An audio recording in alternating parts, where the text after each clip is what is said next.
సత్యం ఉంది, సర్వసత్యము కూడా ఉందంట. దేవునికి స్తోత్రం, హల్లెలూయా.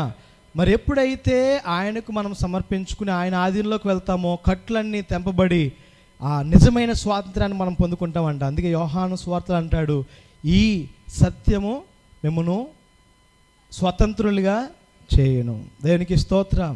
ఇంకా బాప్తిసం తీసుకోలేని వారు, ఇంకా రక్షణ వాయిదా వేస్తున్నవారు, వారందరూ ఎవరంటే స్వతంత్రులుగా అవ్వలేదు. ఇంకా వారు టికెట్ తీసుకోలేదు పరలోక రాజ్యానికి. ఇంకా వాయిదా వేస్తే దేవుని రెండో రాకడ వస్తుంది.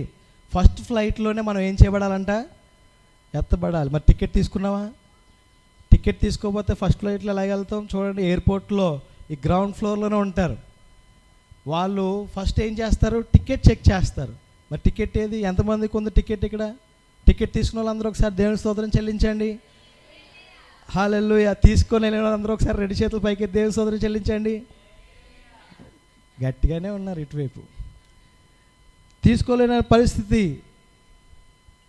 ఒకవేళ ఈ రాత్రి మరి దేవుడు ఒకవేళ వస్తే, రాత్రే కాదు ఈ క్షణం వచ్చినా నీవు ఫస్ట్ ఫ్లైట్లో ఎత్తబడలేవు, లేదా దేవుని రాజ్యంలో ఎత్తబడలేవు.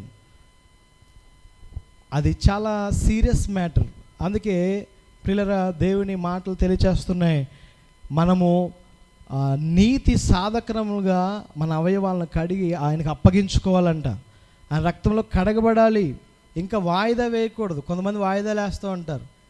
నాకు జాబ్ వచ్చిన తర్వాత, వివాహం అయ్యే సమయంలో ఇంకా చాలా టైం ఉంది, మ్యారేజ్ చేసుకునే టైంలో మా పాస్టర్ గారు ఇస్తారు, ఎలాగే ఇస్తారు తప్పకుండా అని కొంతమంది వాయిదాలు వేస్తూ ఉంటారు.